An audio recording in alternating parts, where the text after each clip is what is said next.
ഒടുവിൽ ആ വാർത്തയെത്തി. കേരളമാകെ കാത്തിരുന്ന ആ വാർത്ത.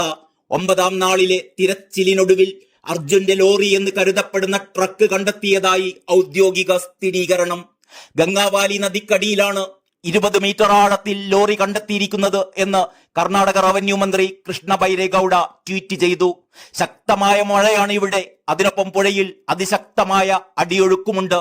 ലോറി പുറത്തെടുക്കാൻ മണിക്കൂറുകൾ തന്നെ വേണ്ടിവരും എന്നാണ് കരുതുന്നത്. ആ ലോറിക്കകത്ത് അർജുൻ ഉണ്ടോ എന്നതും അറിയേണ്ടതുണ്ട്. അതിന് ആ ലോറി പൂർണ്ണമായും പുറത്തേക്കെടുത്താലേ സാധ്യമാകൂ. സമൂഹ മാധ്യമമായ എക്സിലൂടെയാണ് മന്ത്രി ഇക്കാര്യം അറിയിച്ചത്. പുഴയുടെ അടിയിലാണ് ട്രക്ക് കണ്ടെത്തിയിരിക്കുന്നത്. നേവിയുടെ ഡീപ് ഡൈവേഴ്സ് ആ ഭാഗത്ത് മുങ്ങിത്തപ്പാൻ തുടങ്ങിയിട്ടുണ്ട്. ട്രക്കിന് പുറത്ത് വലിയ പാറക്കഷ്ണങ്ങൾ പതിച്ചിട്ടുണ്ടോ എന്നൊന്നും അറിയാൻ ഇപ്പോൾ കഴിഞ്ഞിട്ടില്ല.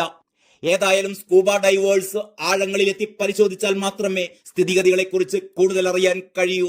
രക്ഷാദൌത്യം തുടങ്ങി 9ാം ദിവസമാണ് ലോറിയെ സംബന്ധിച്ച് നിർണായകമായ വിവരങ്ങൾ ലഭിച്ചിരിക്കുന്നത്. ബൂം ലെങ്ത് ക്രെയിൻ എത്തിച്ചായിരുന്നു ഇന്ന് രാവിലെ മുതലുള്ള പരിശോധന.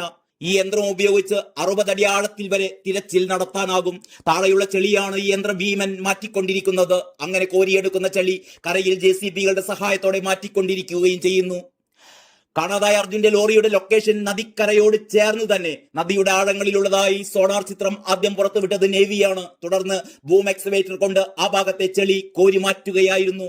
അപ്പോഴാണ് ലോറിയെ കുറിച്ച് കൂടുതൽ സൂചന ലഭിച്ചത് എന്നാണ് അറിയുന്നത്. ഉത്തര കന്നഡ ജില്ലാ പോലീസ് മേധാവി ദൗത്യമേഖലയിൽ ക്യാമ്പ് ചെയ്യുന്നുണ്ട്. നദിയോട് ചേർന്നാണ് സിഗ്നൽ ലഭിച്ചത്. അത് കേന്ദ്രീകരിച്ചാണ് തിരച്ചിൽ ഇപ്പോൾ പുരോഗമിക്കുന്നത്. 2 സിഗ്നലുകൾ ഗംഗാവാലി പുഴയുടെ സമീപത്ത് നിന്ന് നേരത്തെ ലഭിച്ചു എന്ന് ഉത്തര കന്നഡ ജില്ലാ കളക്ടർ സ്ഥിരീകരിച്ചിരുന്നു. സൈഡ് സ്കാൻ സോണർ പരിശോധനയിലായിരുന്നു ലോറിയുടേതെന്ന് സംശയിക്കുന്ന സിഗ്നലുകൾ ആദ്യം കണ്ടെത്തിയിരുന്നത്. ഒരു സ്ഥലം മാത്രം കേന്ദ്രീകരിച്ച് തിരച്ചിൽ നടത്തുകയാണ് ഇപ്പോൾ. നദിയുടെ തീരത്ത് നിന്ന് മണ്ണ് നീക്കിയാണ് പരിശോധന നടക്കുന്നത്. കൃത്യമായ സൂചനകൾ രക്ഷാദൌത്യത്തിന് ലഭിച്ചു എന്ന് തന്നെയാണ് വിവരം.